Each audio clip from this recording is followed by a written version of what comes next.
नमस्कार दोस्तों, आज का टॉपिक है इंडियन इकोनॉमी यानी भारतीय अर्थव्यवस्था। कुल 10 सवाल हैं, हर सही आंसर पर 1 मार्क मिलेगा और एक सरप्राइज आज के बेस्ट स्कोरर को मिलेगा हमारे एक कोर्स का फ्री एक्सेस, तो एंड तक जरूर रुकिए। चलिए शुरू करते हैं। अब आता है सवाल number 1। Class 10 understanding economic development 2015 से 16 के पर कैपिटा इनकम बताती है। हरियाणा 1,62,034 रुपए, केरला 1,40,190 रुपए, बिहार 31,454 रुपए। तालिका का प्रमुख निष्कर्ष क्या है? अब देखिए चारों ऑप्शंस। ऑप्शन ए, राज्यों की तुलना के लिए केवल एवरेज इनकम पर्याप्त है। Option B, per capita income एक संकेतक है परंतु डेवलपमेंट बहुआयामी है। सिक्योरिटी, इक्वालिटी, फ्री एवं रिस्पेक्ट भी महत्वपूर्ण हैं। ऑप्शन सी, बिहार को केवल औद्योगिक विकास का लक्ष्य रखना चाहिए। ऑप्शन डी, केरला का रैंक दर्शाता है कि उसका जीडीपी सर्वाधिक है। आपके पास 10 सेकंड्स हैं, सोचिए और सही आंसर चुनिए।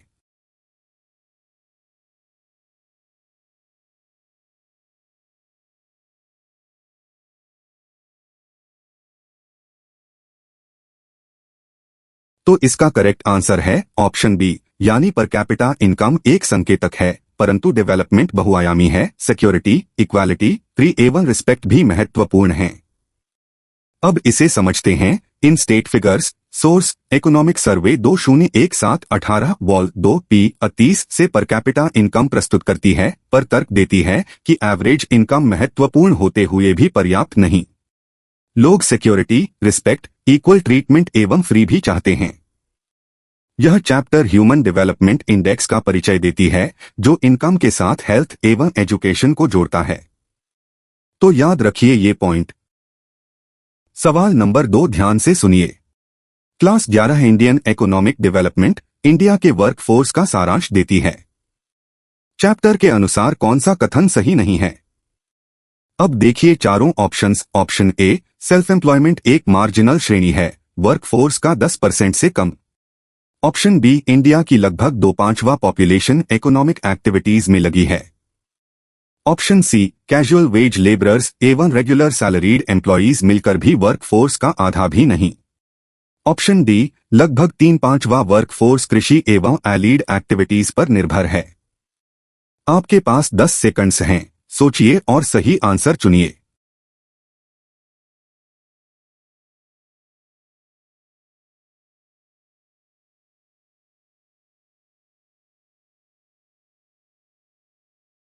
तो इसका करेक्ट आंसर है ऑप्शन ए, यानी सेल्फ एम्प्लॉयमेंट एक मार्जिनल श्रेणी है, वर्कफोर्स का 10% से कम। अब इसे समझते हैं। रिकैप स्पष्टतः बताता है कि इंडिया में मेजॉरिटी वर्कर्स सेल्फ एम्प्लॉयड हैं। कैजुअल वेज लेबरर्स एवं रेगुलर सैलरीड एम्प्लॉयज मिलकर भी आधे से कम हैं। लगभग 3/5 कृषि पर निर्भर है, पॉपुलेशन का 2/5 इकोनॉमिक एक्टिविटीज में है। आधा सेल्फ एम्प्लॉयमेंट 10% से कम वाला कथन असत्य है। तो याद रखिए ये पॉइंट। अगला सवाल number 3। Class 10 understanding economic development consumer protection की चर्चा करती है। पाठ्यपुस्तक के अनुसार कौन सा एडवर्टाइजमेंट स्टाइल ऑफर उपभोक्ता को वास्तविक लाभ नहीं देता? अब देखिए चारों ऑप्शंस। ऑप्शन ए, 15 ग्राम अधिक हर 500 ग्राम पैक में। ऑप्शन बी, 20 रुपए के शूज खरीदिए एवं 500 रुपए के एक जोड़े फ्री पाइए। इम्प्लॉजिबल ऑफर्स मिसलीडिंग होते हैं। ऑप्शन सी, साल भर के एंड में गिफ्ट के साथ न्यूज़पेपर सब्सक्राइब करें। ऑप्शन डी, इनमें से कोई ऑफर कभी उपभोक्ता को लाभ नहीं देता। आपके पास 10 सेकंड्स हैं, सोचिए और सही आंसर चुनिए।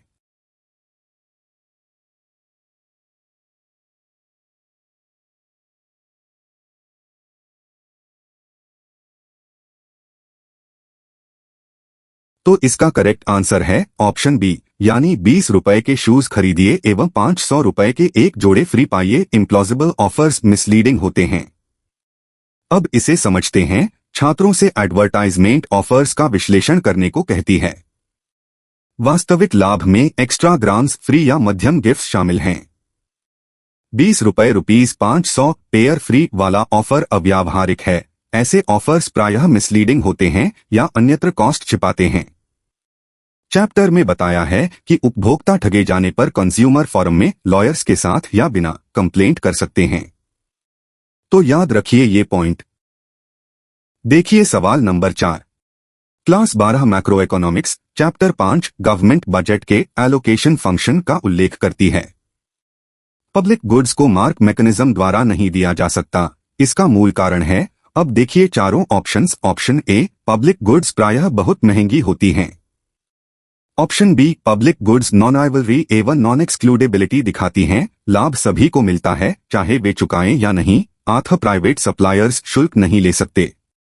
Option C, public goods WTO नियमों के अंतर्गत अवैध हैं। Option D, public goods perishable होती हैं। आपके पास 10 सेकंड्स हैं, सोचिए और सही आंसर चुनिए। और हाँ, अब तक आपने कितने आउट ऑफ 4 सही किए कमेंट सेक्शन में जरूर बताइए।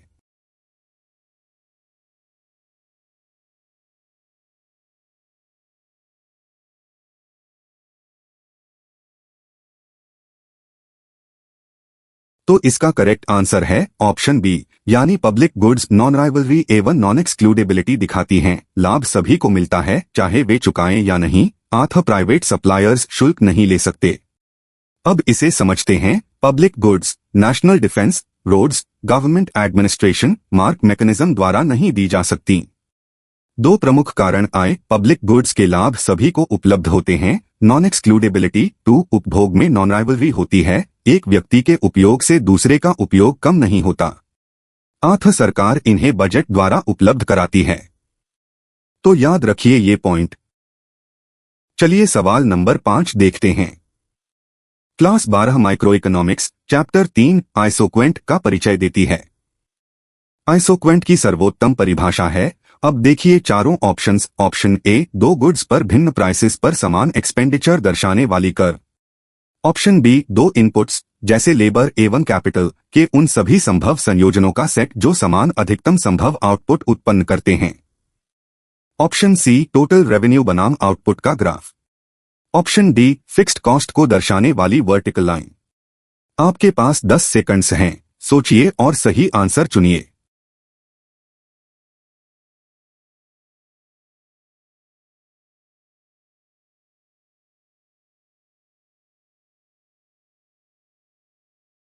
तो इसका करेक्ट आंसर है ऑप्शन बी, यानी 2 इनपुट्स जैसे लेबर एवं कैपिटल के उन सभी संभव संयोजनों का सेट जो समान अधिकतम संभव आउटपुट उत्पन्न करते हैं। अब इसे समझते हैं। में आइसोक्वेंट को 2 इनपुट्स के उन सभी संभव संयोजनों के सेट के रूप में परिभाषित किया गया है जो समान मैक्सिमम संभव आउटपुट देते हैं। यह प्रोडक्शन साइड पर इंडिफरेंस कर्व का सादृश्य है।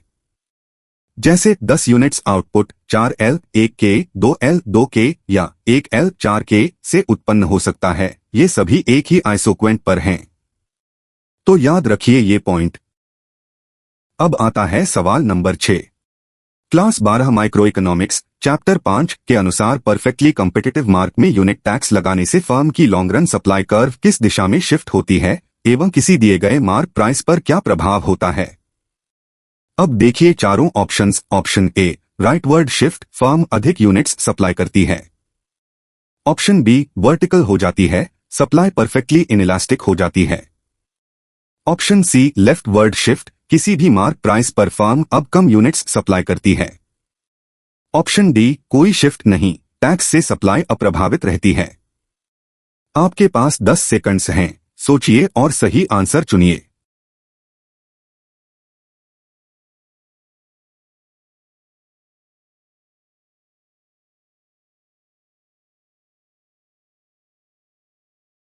तो इसका करेक्ट आंसर है ऑप्शन सी, यानी लेफ्टवर्ड शिफ्ट, किसी भी मार्क प्राइस पर फर्म अब कम यूनिट्स सप्लाई करती है।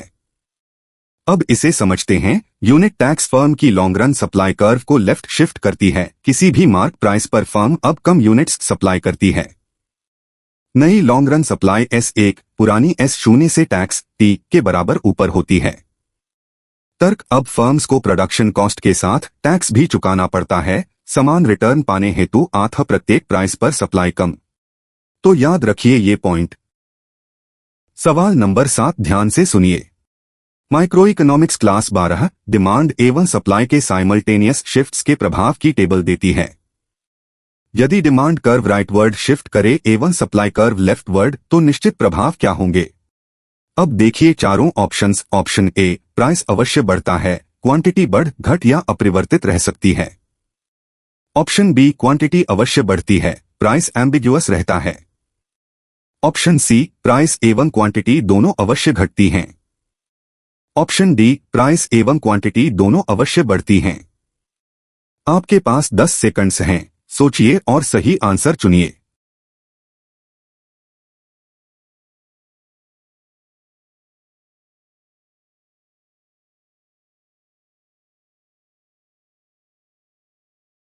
तो इसका करेक्ट आंसर है ऑप्शन ए, यानी प्राइस अवश्य बढ़ता है, क्वांटिटी बढ़ घट या अपरिवर्तित रह सकती है। अब इसे समझते हैं कि टेबल 5.1 डिमांड राइटवर्ड एवं सप्लाई लेफ्टवर्ड शिफ्ट पर प्राइस अवश्य बढ़ता है, जबकि रिलेटिव मैग्नीट्यूड्स के अनुसार क्वांटिटी बढ़ घट या अपरिवर्तित रह सकती है। तर्क, दोनों शिफ्ट्स प्राइस को ऊपर खींचते हैं पर क्वांटिटी पर विपरीत प्रभाव डालते हैं। आथ नेट क्वांटिटी इफेक्ट एम्बिग्युअस रहता है। तो याद रखिए ये पॉइंट। अगला सवाल नंबर 8 क्लास 9 इकोनॉमिक्स के अनुसार गुड्स एवं सर्विसेज के उत्पादन हेतु 4 मूल आवश्यकताएं हैं। अब देखिए चारों ऑप्शंस। ऑप्शन ए, लैंड एवं प्राकृतिक संसाधन, लेबर, फिजिकल कैपिटल एवं human capital. Option B, capital, profit, advertising एवं storage. Option C, imports, exports, tariffs एवं subsidies. Option D, GDP, GNP, NDP एवं एनएनपी। आपके पास 10 सेकंड्स हैं, सोचिए और सही आंसर चुनिए। और दोस्तों, यहां तक का आपका स्कोर क्या रहा? आउट ऑफ 8 में कितने सही? कमेंट्स में शेयर कीजिए। बेस्ट स्कोरर को फ्री कोर्स मिलने वाला है, याद रखिए।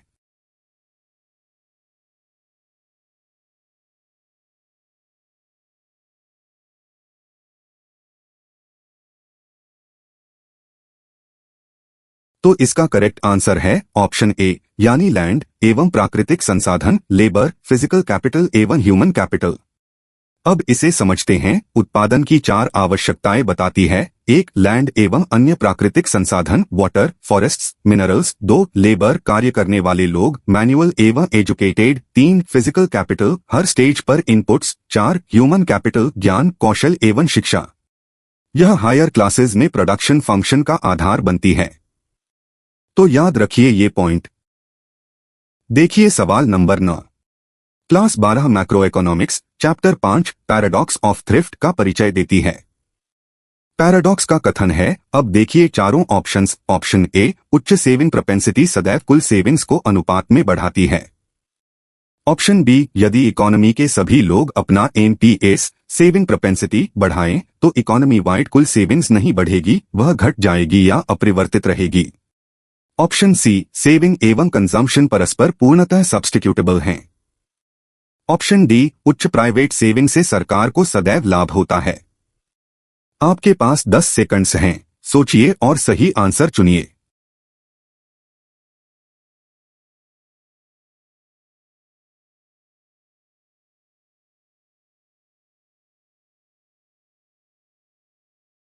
तो इसका करेक्ट आंसर है ऑप्शन बी, यानी यदि इकोनॉमी के सभी लोग अपना एनपीएस सेविंग प्रोपेंसिटी बढ़ाएं तो इकोनॉमी वाइड कुल सेविंग्स नहीं बढ़ेगी, वह घट जाएगी या अपरिवर्तित रहेगी।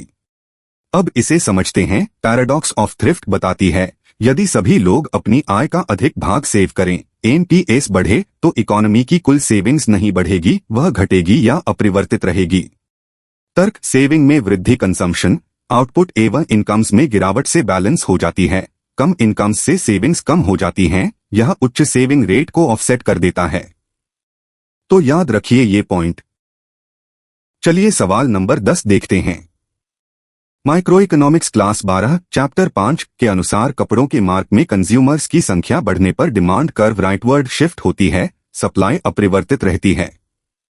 नए एक्विलिब्रियम पर देखेंगे। अब देखिए चारों ऑप्शंस। ऑप्शन ए, कम प्राइस एवं कम क्वांटिटी। ऑप्शन बी, उच्च प्राइस परंतु कम क्वांटिटी।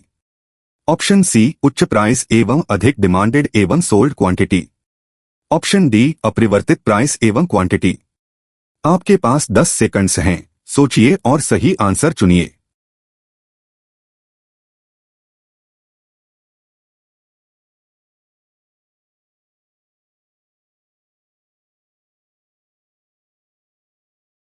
तो इसका करेक्ट आंसर है ऑप्शन सी, यानी उच्च प्राइस एवं अधिक डिमांडेड एवं सोल्ड क्वांटिटी। अब इसे समझते हैं। फिगर 5.2 में demand curve rightward shift DD0 DD2 दिखती है, जबकि सप्लाई SS0 पर स्थिर है। नए एक्विलिब्रियम पर कपड़ों का प्राइस एवं डिमांडेड तथा सोल्ड क्वांटिटी दोनों बढ़ जाते हैं। आधा सप्लाई स्थिर रखते हुए डिमांड राइज एक दोनों ऊपर निःसंदिग्ध परिणाम देती है, साइमल्टेनियस शिफ्ट्स के एम्बिग्युअस केस से अलग। तो याद रखिए ये पॉइंट। तो दोस्तों, आज की क्विज यहीं खत्म होती है। Mention your score in the comment section और the best scorer overall will get access to a course. तो अपना स्कोर कमेंट में जरूर लिखिए, आउट ऑफ 10 में कितने सही हुए। वीडियो पसंद आई तो लाइक, शेयर और चैनल को सब्सक्राइब कर लीजिए। मिलते हैं कल नए टॉपिक के साथ।